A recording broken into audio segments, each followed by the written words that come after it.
ഏത് കിതാബിലെ ഉസ്താദെ ഓണം മുസ്ലിങ്ങളെ ആഘോഷിക്കാൻ പാടില്ല എന്ന് എഴുതി വെച്ചിട്ടുള്ളത്? ഓരോരുത്തർക്ക് ഇഷ്ടമുള്ള പോലെ ജീവിക്കട്ടെ. ഒരു ഓണോ പെരുന്നാളോ ക്രിസ്മസോ എന്താ വെച്ചാൽ അവർ ആഘോഷിക്കട്ടെ. അതൊക്കെ ചോദ്യം ചെയ്യാൻ എന്താ അവകാശം നമുക്കുള്ളത്? എല്ലാവർക്കും അവരുടേതായിട്ടുള്ള സ്പേസിൽ.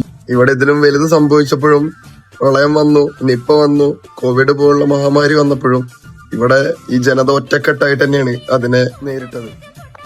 ഒരുപക്ഷെ ഉസ്താദിന്റെ കുടുംബത്തിലുള്ള ആരെങ്കിലും ഒന്ന് ചോദിച്ചു നോക്കണം. പ്രളയമൊക്കെ വന്നപ്പോ എല്ലാവർക്കും ബുദ്ധിമുട്ട് അനുഭവിച്ചിട്ടുണ്ടല്ലോ. അവരിലൊക്കെ ആരെങ്കിലും ചിലപ്പോൾ രക്ഷപ്പെടാൻ സഹായിച്ചത് ചിലപ്പോ മറ്റേതെങ്കിലും മതത്തിൽ പെടുന്ന ആളുകളൊക്കെ ആയിരിക്കും. അന്ന് ഹിന്ദു ഏതാണോ ക്രിസ്ത്യൻ ഏതാണോ മുസ്ലിം ഏതാണോ നോക്കി വേർതിരിച്ചല്ല ആരുമാരെ രക്ഷപ്പെടുത്തിയിരുന്നത്.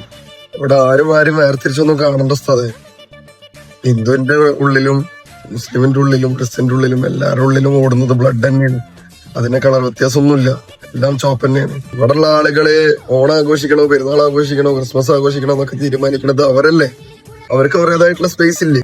ഇത്രയൊക്കെ പറഞ്ഞ സ്ഥിതിക്ക് ഉസ്താദ് ഇതുകൂടെ ഒന്ന് കണ്ടോക്കെ, സംശയങ്ങളൊക്കെ ഒന്ന് മാറി കിട്ടും.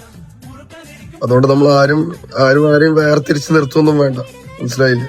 ഇവിടെ ഈ കേരള ജനത എന്ന് പറയുന്ന ഒറ്റക്കെട്ട. അത് അന്നും ഇന്നും ഇനി എന്നും.